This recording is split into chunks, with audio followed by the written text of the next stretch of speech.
Hello, everyone, and thank you for joining us for today's fireside chat. Today, we're going to be talking about hiring for culture, and we have an exciting panel ahead. Before we dive into the contents of our discussion today, I do just want to make sure you're aware of how to use our platform. So if you want to engage with us today, there are a couple of ways to do so. Your first option is on the right side of your screen where you'll find your chat tab. When you find that chat tab, please let us know from where in the world you're joining today. If you have specific questions for our panelists today, we do want you to direct those to the Q&A panel on the right side of that chat section. If you happen to put your questions in the chat, they may disappear, and that's just because we're moving them to the Q&A section to keep track of them. So worry not, we will address your questions today. Outside of that, I don't think we have any other housekeeping notes to cover. So Allison O'Brien is standing in for Becky Teal today. So Allison, thank you so much for joining us. I'm so excited to listen to you guys dive into this conversation. Thank you, Cody. I'm happy to be here too, and filling in for Becky as she's doing what she does best and spending time with MSPs and in the community. Quick intro about myself. My name clearly is Allison. I lead recruiting here at Huntress. I've been here 3 years, and I've gotten to be part of this rocket ship growth. And if I zoom out just a little bit and think about my career, I've spent all of my recruiting efforts at early stage or high growth companies. We've always had, just building that recruitment engine and being drivers of maintaining and building the culture, hiring for culture. But also when I join, I often don't have teams or resources or tools. You have to be able to get really scrappy too to make sure you're bringing in the right talent and doing it well, and collaborating and finding resources where you can. Jordan, want to introduce yourself too? For sure. I'm Jordan Silva. I'm the Director of Managed Services for Mirazon out of Louisville, Kentucky. I've been in the MSP space for probably going on 20 years at this point. I came up as an engineer. So most of my career, I thought interviewing and hiring was about finding really proficient engineers because I thought that's what I was. And I remember interviewing people and being like, no, they have to be able to pass these tests that talked about like RAID arrays and troubleshooting steps and all those things. And as I've grown, I think I've realized that that is a part of it, but having the wrong people gets pretty rough quickly. And having the right people means they know more than technical stuff. So I'm super stoked to have this kind of conversation today. Great. Yeah. Hi, I'm Greg Zolkos, Tampa, Florida. I founded a company, Atlas Professional Services, grew it to about 40 employees. Joined private equity and now lead a region of 8 MSPs and help try to build culture across other businesses and communities, which is super exciting to do at a different level. So, thank you. Just a quick aside, right? This is a chat, it's a conversation. This is not a lecture. You're not going to find us with slides and telling you, I don't know, our best practices. We very much want this to be open-ended. Are there challenges or issues you're coming into or successes you've had as you've adjusted and looked at your interview process? Like Jordan sounds ready to come a little bit to realize that interviewing is more than just a series of questions. So please, send those questions, share what your pain points are. When we were thinking about potential topics and areas to highlight too today, we very much want to focus on culture, but we realize this could also include the interview process itself. We could even start going into onboarding. What happens once you find your top talent? How do you support them in that new hire phase? And even in retention, when you think of a full recruitment life cycle, it's not just getting the quote unquote butt in a seat. You invested in this person, and how do you keep them engaged and happy and providing value to you as you're also providing value during their career. But since today is really focused on culture, we thought we should start there and maybe talk about how do we define it? I feel like culture can be that term that everyone's like, yes, I know what our culture is. And then you ask to put some words and phrases and meaning around it. And you stumble, right? You're like, well, how do I do that? What does this mean? People, right? Like, Jordan, have you done that? Have you thought of I can talk through some of the things we did early on to implement and how we carried it through the process. Because you're right, in the beginning, it's a feeling, right? You're like, oh, we have this culture and it feels this way. And you can't really wrap your hands around it or speak to it unless you sit down and spend the time to define it. The exercise I did with my team, Amazon, I don't remember if it's $10 or $20, but there's a deck of cards and they're core value cards. And I'd pass out the deck of cards each individual, and I'd make them pick 10 cards that like made the most sense to them about what their characteristics were, what their common traits were. And people would pick, family, faith, security, all the different values that they thought were important to them. And then I actually built a spreadsheet. And I say, okay, I really need you to narrow it down to like 5, because people are like, oh, I have 15, I have 20, whatever. And I'm like, we really got to like figure this out. So then I built a spreadsheet and I put what people had selected as their core values. And what I found in my example, I found 4 things that I thought really stood out. And a lot of them did have family, friends, relationships. So I was like, oh, relationships. We are definitely a relationship-based IT firm. Everything we do is community involved. It's face-to-face with the client. It's, the interactions, all that stuff that was important to us all. The other piece that came up a lot was how they carried themselves and what they thought of themselves. And integrity stuck out the most in our example. And then how we work together as a team. And the word that I focused in on there was collaboration, because I think that's a really important piece of IT. And it's also an important piece of the retention that we talked about, right? How do we nurture the employees, train them? How do we work together to make sure that we're lifting people up? And then the last one, people that know me pretty well know that I'm somewhat sarcastic, but with a good heart. So there's a lot of humor injected into our business, especially early on when it was all guys, right? It was like somewhat of a frat house, not going to lie, but that's just IT world. And we've since matured a little bit, but we still have the humor. So we ended up with relationships, integrity, collaboration, and humor. So then we would say we had a rich culture. So it was a neat way to kind of frame it and put it together. And I know I'm talking a lot, but since doing that, now at my level, now that I'm managing 8 other MSPs in the South region, I've sent that deck of cards out to some other ones who hadn't clearly defined their culture, and they absolutely love it. And the teams love it. And it's just a neat exercise to do. And it makes sure that everybody's involved in the process. And as an owner, saying you want a certain culture and pushing that down doesn't necessarily work that way. I think it needs to be a team effort. And then you have to live it and breathe it, right? You need to make sure you're doing the things and you're hiring around that too. Because if you're hiring people that have high integrity, that like to work together, that value relationships, right, and that you can joke with and have fun with, like it's that matched our piece. So I think it's important to like do it purposeful and then hire for those traits as well. Yeah, I think like when people ask like what is culture, I think of it kind of in 2 things. It's like we have SLAs and we have contracts with our customers on what our deliverables are, patch management, monitoring, whatever it is. As an MSP, we're doing security.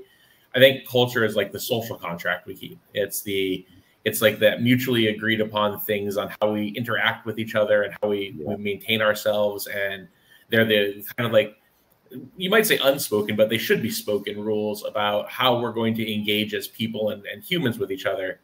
And then like the short version of it is, and I don't forget the author, it was somebody smarter than me, but they said it's the worst behavior leaders allowed to exist.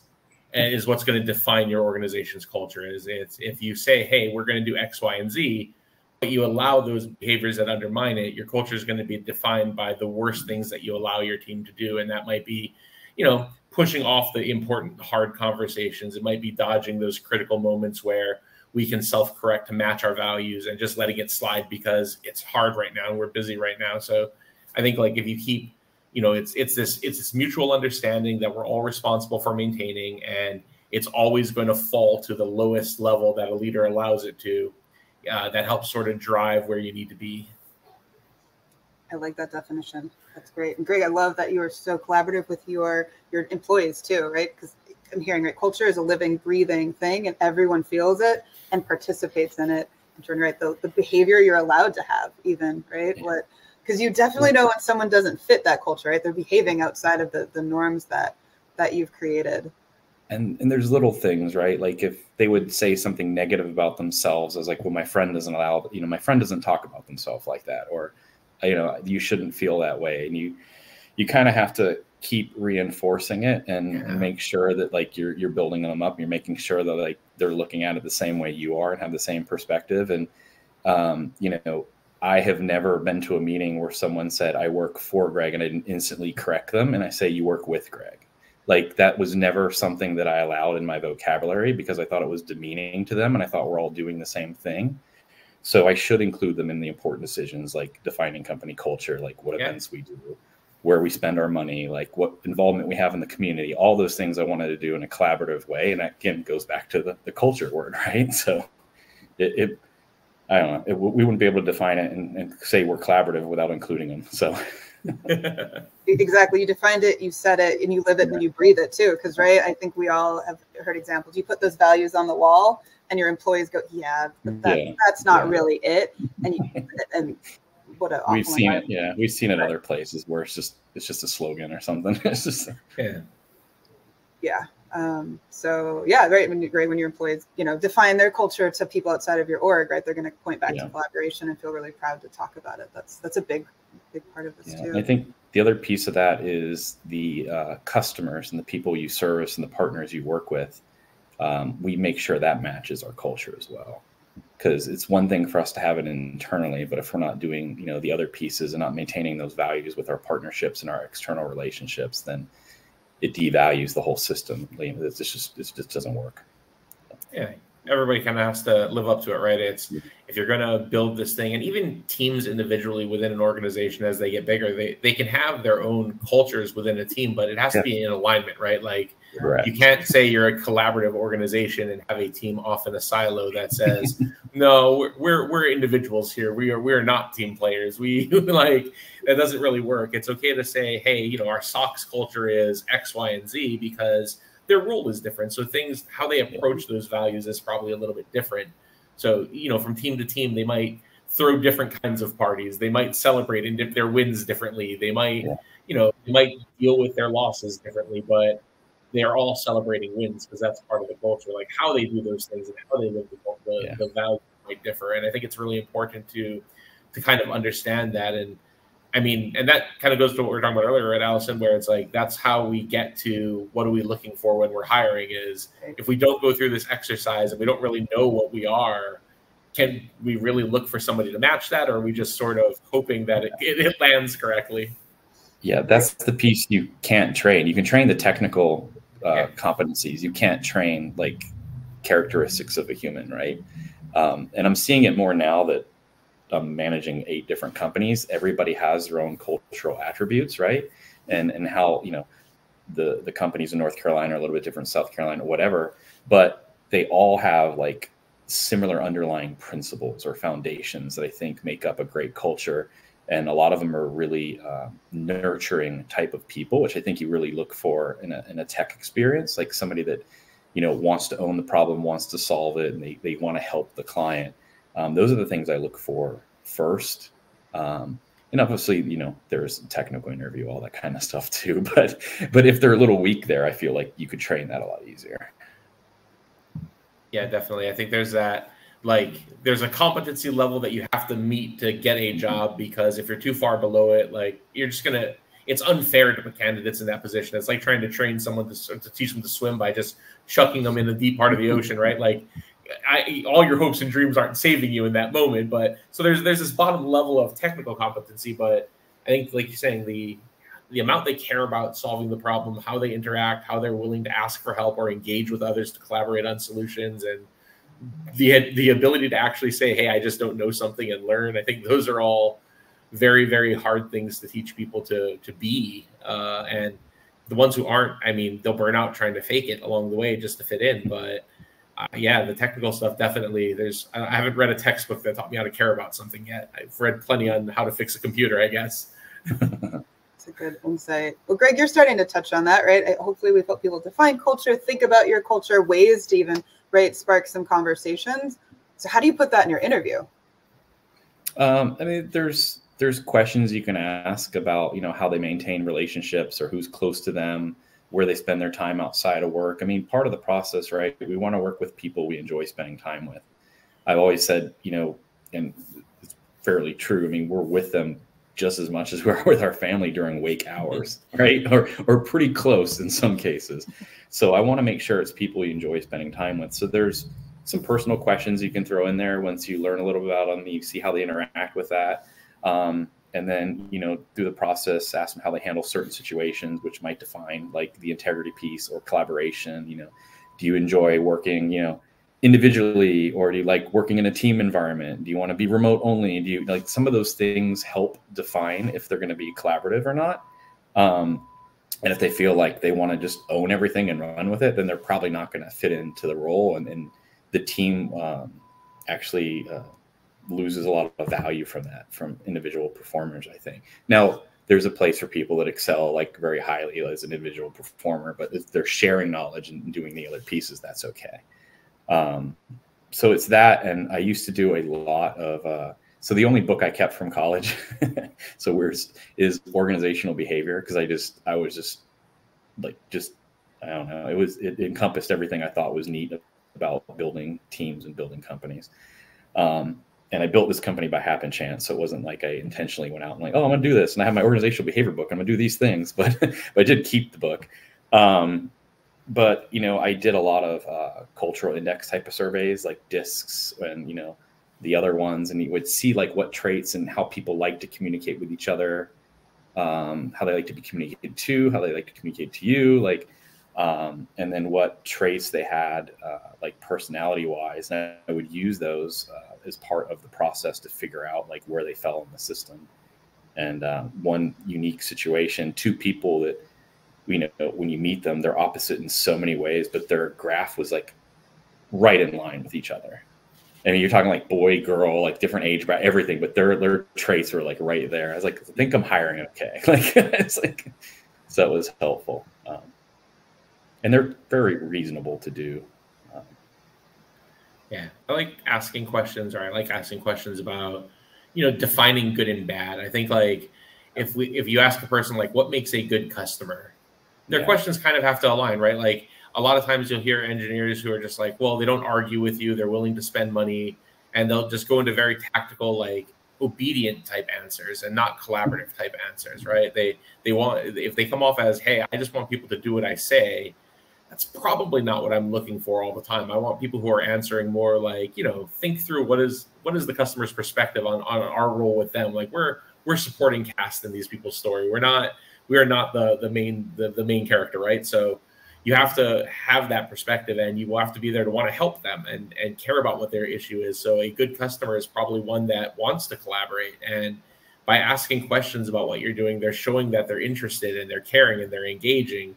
Like, it's not about just blind obedience. It's about being part of a solution together and getting people where they need to go. And I think asking those kinds of questions get a lot of really good feedback, because it helps people. You're not asking them to judge themselves necessarily. You're asking for their perspective on something that you need to be on the same page on if you're going to be successful together, or asking how they engage with training or things like that. And we also used to just ask questions like, what's your favorite Fast and the Furious movie is probably one of my favorite interview questions, because like it is polarizing. For all those watching, Tokyo Drift is not the right answer on the best one.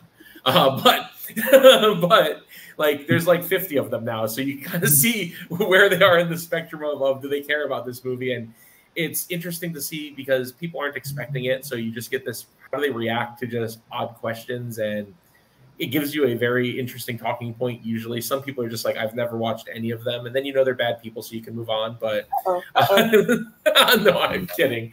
But you can, I think questions like that help engage as humans a little bit more. And that's really, it gets through some of the nervousness maybe of the interview that shadows a lot of this stuff, because we're trying to figure out who these people are. And we have, an hour to do it, or a couple of hours, depending on the rounds you're going through. And that's a very hard thing to learn in such a short time period. Like most of us spend our lives building with the relationships that are meaningful to us. And interviewing is like, you get 1 hour to decide if you're going to spend as much time with this person as you do your wife.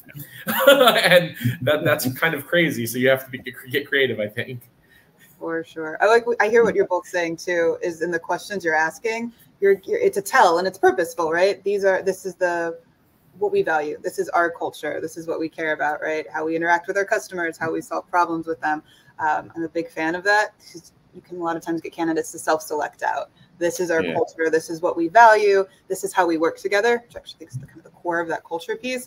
And so, that level of collaboration, I'm the person who wants to be in the corner all by myself, not interacting. I'm not going to like this org. And you're right, you're not spending hours and hours interviewing them. They're going to self-select out. I think that's really important that you make sure that comes through in your interviews too. Yeah, I saw I'm pretty sure most people know who Simon Sinek is. Saw a recent thing he did. He said one of his favorite interview questions isn't like, tell me about how you handled a stressful situation, right? Because everybody asks something along those lines, right? How are they going to react? How do they handle it? He said, I don't like surprises. So tell me something that that would happen that you would consider a surprise or something that I should know. And they would come up with like some type of elaborate thing that happened, and he's like, yeah, thank you for sharing that with me. And it's sometimes they'll share something like more personal that you didn't think they would share. So you see the vulnerability side of them, and sometimes professional, whatever, but it's a neat way to frame it to where it's not that standard interview, like, oh, well, my weakness is this, and that's and it's like, okay, like, yeah. My weakness is I work too much and I care too much. I work too hard. Yeah. You're like, okay, like you're never going to get a real answer to that question. I hope people have stopped using that and left that question in the past, like 20 years ago. Like they should have come up with more modern and creative ways to ask people where they're looking to improve or where they potentially struggle.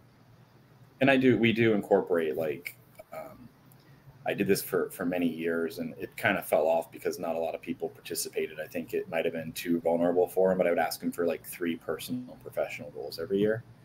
And then if it was something that I could help facilitate on the personal professional side, I would get involved and like help track progress with them. And for some of them, it was as simple as like, I want to do a better job at saving. I'm like, okay, well, here's how your 401k is structured. I spend time going with them. I'll introduce you to this person who's going to walk you through it. It's free to you. Or, hey, I really want to get my project management certification. I would introduce them to a mentor and go through things like that with them.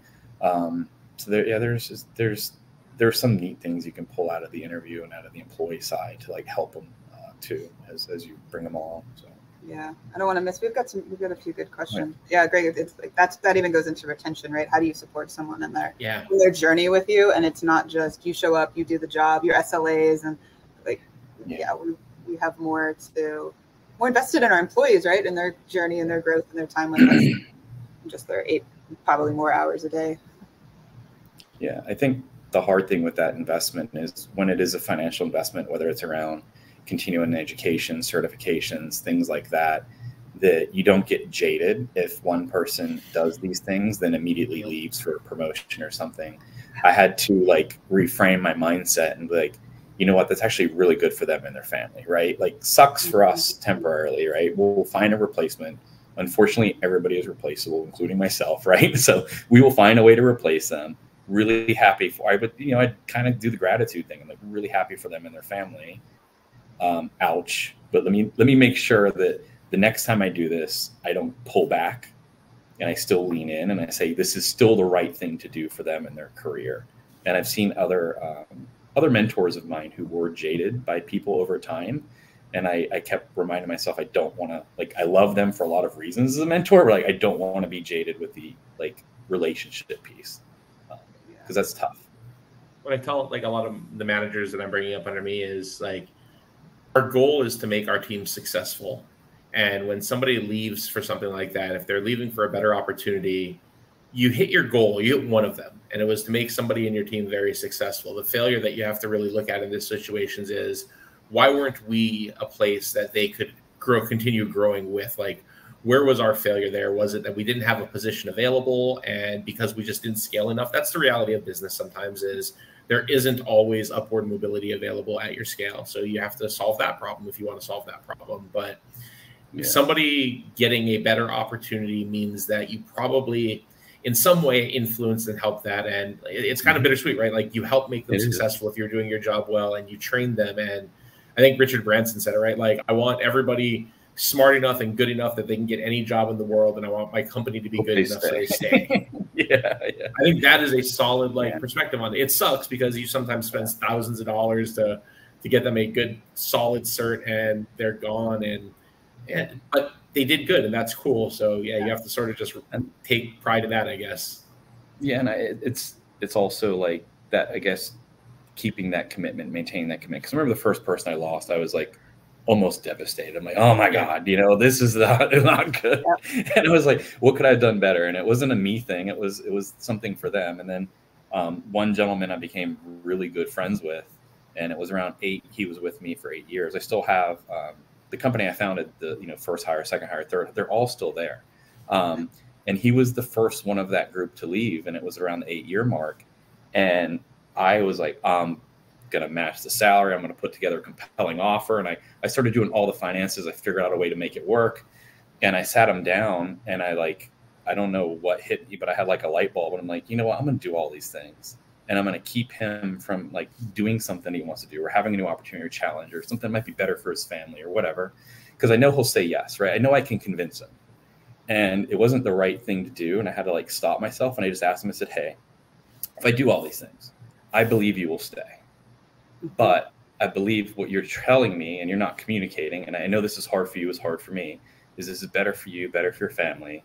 It's going to give you career growth. I can't, right? He was going to Microsoft. I can't match that piece. Right? I can match the rest of it. And I had to just agree not to even present him with the offer. So I didn't put him in the position where I thought I was jeopardizing his future, and be happy for him.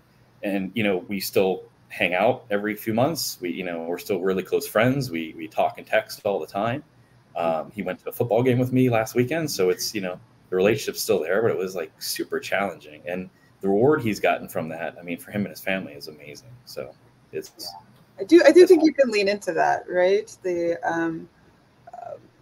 I think it's part of the interview process, right? When good candidates are going to ask you how they can learn and grow, and you can give real world examples, right? And say, this is how we've provided certifications, trainings, stretch assignments. I think I've learned to think of it as an attraction tool as well. Because yes, I think every manager remembers the first person who left their team and the absolute kick in the gut it was. You actually brought me back there. It's pretty devastating. But yeah, I learned to frame it too. For us, we talk about no one at Huntress right now is going to retire from Huntress. There's one random person who decides to, but that's not how careers are going to grow and go. And I try to keep that, framework too. And then, use it with new hires, right? Here's a chance to grow, learn. So come in, do a good job, take advantage of these things, and then be realistic. I hope you can create good dialogues with your team too, to say, let me know when you're starting to feel it's time to go, and let's be proactive, because maybe there's another assignment I could get you on, or stretch, or a training, or it is time to say goodbye, and that's okay. I'd learned to do that too. And I've actually had employees, when it was time to leave, give me a lot of notice. It wasn't a 2-week. I've had people do 4 to 6 weeks. So we were in a really awesome place when they exited.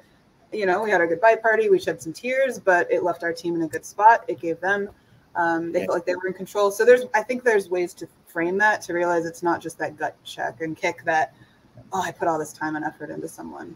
Yeah, someone's actually asking about that in the QA. Is there a time to know? Questions. Like when is it time to let someone go?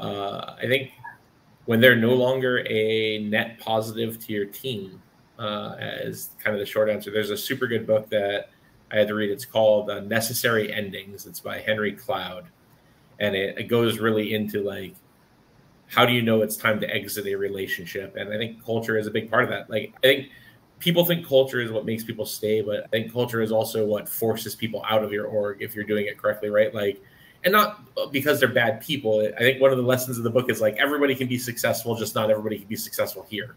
And culture is supposed to, like, the people who aren't a good fit, it gets them out. And so you were talking about like somebody leaving from Microsoft. I hired somebody from Microsoft years ago at one of the companies I was working with, and he was a extremely talented engineer, like very, very bright. He worked for Microsoft for decades, like high level systems engineer. But he came to an MSP because he was semi-retiring. He moved to Hawaii because I was out of Hawaii at the time. And he's obviously, like, his technical competence, absolutely not a question. The work environment of an MSP could not have been more night and day. And I asked about it when I interviewed him. And it was one of my failings because I believed him when he said it would be no big deal. And I knew it would be a big deal because coming to an MSP is just different. Like, it's not better, it's not worse. It just, if it is not the environment you're going to thrive in, you are going to be devastated in it. It's very polarizing, I think. And we could not get on the same page for the first couple months there, but I knew he was incredibly talented. And the ultimate ending to that was, like, we both came to terms with, hey, you're not going to be successful here because this is just not the environment you're going to thrive in. We're going to be keeping miserable. I was like, here's like 5 other companies in the state that you should go apply for where I think you would be a great fit. Yeah. And I said, I'm not kicking you out. You're not fired.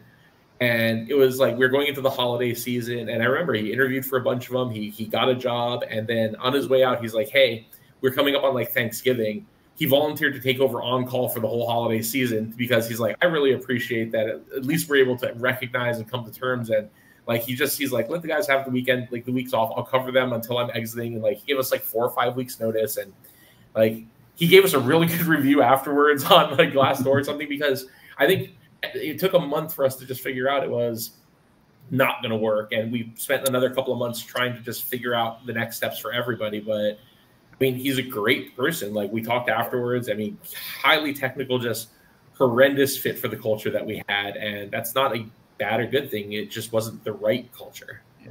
So I think it's really important to understand that. And say some people are afraid to have those conversations, but they need to be had. That confrontation or that conversation should take place, because you're not helping the person. Yeah. And if you're really committed to what we're doing and trying to grow and develop people, then you have to be, unfortunately, brutally honest sometimes. And, you know, obviously in a kind way. You don't just go, well, you know, you suck at this job or your culture doesn't match. Like that's not motivating, right? Like, here's some things we can work on together. Or like, what's going on? How can I help you? But there's some people who just want to do mundane tasks, and that's not the life of an MSP. Now, if you have tasks within the organization that you can transfer to them and take it off somebody else's plate, maybe, right? If there's a lot of like maintenance type of things or something. But yeah, it's important to identify and help. And I mean, we've done the same thing where there's somebody that did something that didn't fit our culture, didn't fit our values, and we unfortunately had to let them go. And while we believe it was a one-off mistake, they probably wouldn't repeat. It was hard, right? And those people, you know, I've even called competitors, said, hey, this person is really good at these things. They did something really stupid here. If they're honest with you and they tell you what they did on their own, I won't tell you, I believe you should hire them because I believe you'll have this type of success with them. And this one individual, I mean, he's still with the same company 5 years later and it was a competitor. It's just the right thing to do to help them in their journey, especially if they learn from it, right? Like, but anyways. Yeah, I bet that's a response to an interview question for this person. Now that they've got that, tell me a time when. I hear you're all saying, right? You're creating a culture again of openness and honesty, and creating a safe space for people to do that. I know every time I tell somebody new on my team, like, we'll get here where you're ready to leave, and you're gonna have to tell me, and they look at me like I have 3 heads, and I'm like, we'll build that relationship, and you'll know when we'll have that conversation, and we're not going to be afraid to have it. As a manager, your growth is part of my responsibility. Yeah, it is. I think we've got a couple. Let's see. There's one about technical skills. On yeah, that's what I was going to say. I want you to chime that's in a little. So we start off with basic overview of the person, right? We see if they fit. We see if they possibly possess the right things to be part of the team, and then we actually conduct a technical interview with one of the most senior techs, where they'll ask them specific questions about some things they might have on their resume that relate to their technical experiences. And, the best example I can give is there's a guy that worked with me before I started my company, and he unboxed a Checkpoint firewall and he had on his resume that he installed a Checkpoint firewall. Well, he did. He put it on the rack. So the difference is like what defines installing the firewall, right? What do you understand the rules that like and the patterns of how it works and all that, so you have to do a little bit of the technical deep dive. And unfortunately, I think you need to have somebody on your team who is a good communicator and technical do that with them and ask some questions specific about the task you want them to perform within your organization. And if, they're a little slow on the response or thing, like you can train on that. But if they just throw something out, like, I don't know, like just something completely random about, the way DNS works or something. I don't know, but you know what I mean? They just have a random answer. Like, yeah, no, you definitely don't know what you're talking about. So. I like layering my questions because and looking for I don't knows. So like DNS is a really good example of like a foundational element of what we live in, right? So I might start with like, hey, what is DNS? If you were going to explain it to a customer, go ahead and explain it. If they can get that, then it's okay, cool. Tell me like what is an MX record for, and how would you like troubleshoot if an MX record wasn't resolving? And then it's like, okay, well, like what's the relevance of a TTL to an MX record during an email migration? And as you get closer and closer to like those hyper specifics, you get different answers based on where they were in relation to those projects, right? So like a project manager can probably tell you that an MX record is relevant, but they probably don't know why, or the TTL level, they probably definitely don't know. But I think kind of, Greg, you hit on it. It's defining what the words mean to people. So I choose to believe people try to be honest on their resumes. Like, I know that maybe isn't always the case, but like, what does install mean to you? What does like completed exchange to 365 migration? It's like, what was your role in that project? Like Teams complete project. So like, how did you participate in that? Were you there engaging with a third party who did the migration? Because that's a good coordination effort and a valuable skill. Or were you the one who actually implemented, you know, whatever the tool was that you used to do the migration? Did you lay out the structure of it? And then you can ask like really, like, how would you approach X problem questions? Like if you were doing a 365 migration for a 1,000 seat company, how would you organize when you move different mailboxes? Like how would you approach that problem from a customer? And the person who read the book probably has no idea how to tactically make that move happen in a meaningful way based on like how an organization works. But they could probably walk you through the technical steps that they did in their lab, but they wouldn't know, well, you have to coordinate with this group in this company. You probably want to find a couple of maybe more okay with downtime prone people to do some initial testing with. And, you know, you don't start with the CEO and you don't do it the day before payroll. And like, they can give you these details that you only learn from making that mistake a couple of times maybe. And I look for those kinds of answers. And you're not going to catch every lie. Like ultimately, I mean, resumes are like social media, right? You're going to give the best version of yourself on the resume, and you're going to exclude all the things that you did wrong. So you have to kind of pry for some of that reality to balance out the really nice stuff. Yeah, and Jaden, I could feel, I think your pain in your question of people do lie on their resume. We know we've got ChatGPT that's really good at, you know, pulling things out of a job description and putting bullet points together. I think sometimes it's looking at a resume and saying, is this realistic, right? Did I see this junior level employee with a year of experience doing something that, right, I would expect a senior level employee to do, right? Kind of reading between the lines. Or did they put every darn tool and system and piece on their resume? And then, right, does it match? Is it possible they've had that much experience with these tools? Or did they read a blog post and say, great, now I know this thing? You got to play detective a little bit. And it does take time. And I know, I'm hearing it from small companies and big companies. You post a position, you get a really high influx of inbound candidates, and you want to utilize your time well. So yeah, I think that spidey sense has to go off. Like, is this reasonable? Does this make sense? And maybe that's not the person you prioritize with to say, I want to talk to them. That's not the most scientific answer, but do anything that you can. And then, I heard you both say it too, like be really structured on that first call. You do want to get culture fit. You want to give some insight to the role and what it's all about. And then if you've got like one or two things that are like almost make or break questions, put those early on. So you don't waste your time with second and third interviews. One, for the candidate's sake, and then two, your own people's time too. You don't want to take your high performing employees off their day job to obviously meet mediocre talent. Yeah, and you do have misses still. People still do get through because they're great at interviewing, and when it comes down to the practical skills, they might be able to talk through it. It might sound like they know what they're doing. You still have a miss. Like, it's not a perfect thing. Yeah. Identifying it and responding to it. Yeah, I can tell you, every company around the interview and hiring space has tried to solve this, and no one has. I think it's an indicator that it's just, at least right now, it's just, there's not a one box solution, one tool solution. So you got to build the interview process around it. And I hope you've got good gates so you don't let too many of those misses in, or folks that are Googling their answer. What other questions here? I know we have a handful. What do we like here? Remote is a good topic, I think. I mean, does anybody have any experience with all remote? Yeah. So we practice a model that it's generally, it was 50-50 remote, but then we developed a scorecard that has a bunch of different metrics into it, depending on the level of their position.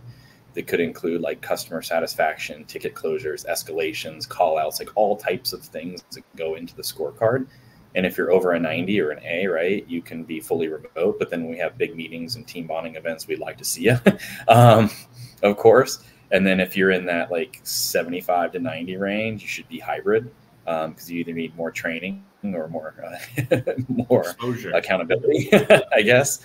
And if you're under that, you definitely need to be in the office.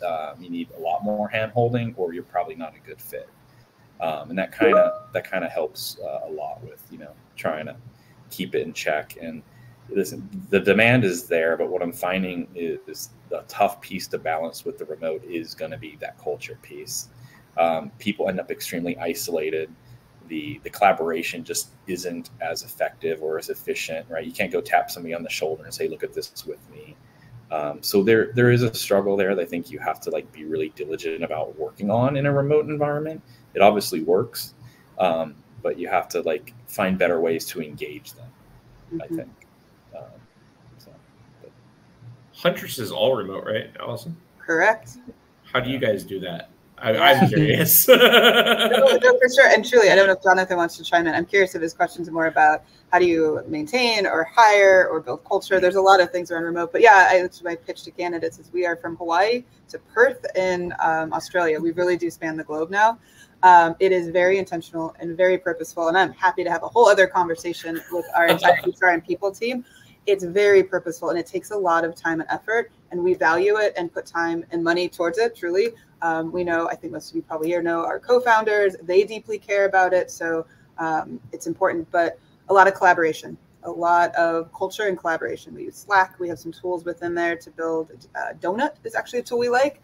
It does water cooler questions, and it finds different ways to help you engage and meet people. It says, hey, it's been 3 weeks. Here's 2 or 3 people we'd like you to meet. And we all get into a Zoom room for 30 minutes. There's no agenda. And then we get to share that. Oh, I met Jordan and Greg today, and we talked about hiring and whatever it might be. We do find some ways to come together, though. I think everybody probably sees our big old summer summit. We get a whole week together. Teams get together. Our product and engineering team will be in DC in about 2 weeks. So it is a blend. But truly, my short answer, it does take time and effort. Managers have to care. They do have to engage with their employees. One-on-ones are actually the most critical, I would say. My team knows that 1 hour a week we get is sacred, and we should really take it, spend it however we want it, but we don't skip those. It is possible, but I know the challenge though, and with more junior talent, right? You've got somebody who's learning and they want to be a sponge and they need to be a sponge. There are different ways you want to build that support network for them with other people, and maybe it's lunch and learns, or they're sitting on calls, or really getting a chance to engage with people so they don't feel like they're on an island. Yeah, somebody had a follow-up question about how do you train the lower performers if the higher performers are remote. And in our case, the service manager is in the office because we feel that's a physical presence type of thing. They need to understand the pulse of the business, along with dispatchers and the lead tech. So the lead tech generally manages the training. And then we also have a director of system architecture that does the onboarding of new employees. And she'll spend the time with them to go over the tools and some of the technical capabilities and get them up to speed. And after that, if it's later on in the process, if the people are, let's say, hypothetically, everybody is remote, a lot of things happen collaboratively over Teams. So screen sharing when you're working on an issue, they've had 5 escalations around the same issue. We definitely need to train them how to handle this issue. So you just do a remote session, include them in it, and have them shadow you during the process and take notes. My requirement is always if we're going to spend time training you, you should be writing something down or recording it, because if I have to do it again, then I feel that's just a bad use of time. So, Can we get this last one from Ron also? I think there's a question about MSPs in general. Yeah, I'm going to put it in there. I'm also really quick. I think the chat's the right place. I'm going to share an article that we published around how we use Donut and how we build remote culture. So if y'all want to come back to that later. So I think the question is in your experience, do you find many MSPs focus on culture, building collaborative environments and team building, or do most pay it short shift? I don't think there's a most. I would say that most are aspirational about wanting all those things that you mentioned, but to varying degrees of success, because the reality of business makes it really, really hard. And it takes an extraordinary amount of effort to do a culture really well. And I think people get caught up in the day-to-day fires that are inherent in the MSP space. And they let it slip accidentally. I don't think anybody is out there going, I'm really going to stick it to these techs and make them work extra hours and watch this. I'm going to make them do more timesheets today because I really know that gets to them. Like, I don't think there's anybody out there who aspired to run their business like that. But I think it's like it's a gradient. It's not like a black and white thing. Is we strive for good culture, we push for it, and we practice it. But a lot of the people who started MSPs were like me. We're engineers, like, initially, and I think these things aren't first nature for a lot of us. So like it's really, really difficult to make that migration. Or was for me. It was a long, painful journey of discovery and failure that taught me I had to be better. And I think that's what you see in a lot of MSPs is people kind of on the journey still versus who figured it out. Based upon like the quantity of MSPs and the traditional size of them, most of the people that are responsible for culture are working in the business, right? You're hand in hand on the technical issues. You're doing all that. There's not a lot of time to be intentional about it. So you do have to like step away and be very intentional about what you're doing. And fortunately, it was always a big part of like what I was very technical, but I always believed in that piece of the business. So early on, I was very intentional about doing lunches with people outside of the office and having a happy hour and doing like little things. And it's just amazing how much a lunch can mean to somebody sometimes, something like that. So it's just, and not talk about work, right? Try to talk about other things, get to know them. And now as you get bigger, it's hard to scale that, but you can have then the management can help do that. They can do the one-on-ones, they can do the, so you just have to keep fostering it and teaching it. So. It's not buy pizza and apologize for crappy culture. It's make the pizza part of what makes the culture good, right? It's you can't just buy pizza and apologize. There's no makeup flowers here. You do things ahead of time. And it's kind of funny you bring that up because there was somebody, and this is something I did a long time ago, or if I knew I was going to have to take somebody out of state or go do something or something away from their family, I would try to do something nice for them with their spouse or their family prior. I'd be like, hey, why don't you take your wife out to dinner and expense it? Because you're going to be gone for the whole weekend. You know what I mean? Like and I know you're going to make extra money doing it, but I want to make sure like she knows that we understand that it's time away from the family and it's appreciated and good. So again, they're just little things you can do that make a huge difference in it. It's like any relationship, right? It's the little things. Like it's easy to like the big things people don't miss usually because they're big, they're in our face. Like we're probably not going to screw up payroll, but we might accidentally forget to say thank you as often as we want to, even though we really mean it, or say that, hey, we appreciate you, and we do. It's those small little touches, I think. I know we're at time. I'm a big fan. You touched on it, and we'll sign off. But we have a kudos channel in Slack, and you can do that in Teams. You can have a nice public channel where you can do the thank yous. But for the little things, we love the big ones too. But thank you. Oh my God, I spent 10 minutes trying to find that document, and I couldn't. Thank you. That can go a really long way, and it is sometimes nice to have a platform to publicly acknowledge the small, the mid-sized wins, and the big ones. So we are at time. Yeah, praise in public, and and do the other in private. So it's praise is important. So thank you both for joining, and for everybody who spent time with us today. I hope this was helpful, and we all took something away. You can find me on LinkedIn pretty easily if you want to keep the conversation going, or if I can send more resources. Greg, I don't know if you feel the same way. Yeah, absolutely. My last name is pretty easy to find, so. Perfect. Awesome. Thanks, everybody. Super fun. Really appreciate it. Thank you, everybody. Cheers. Bye. Bye.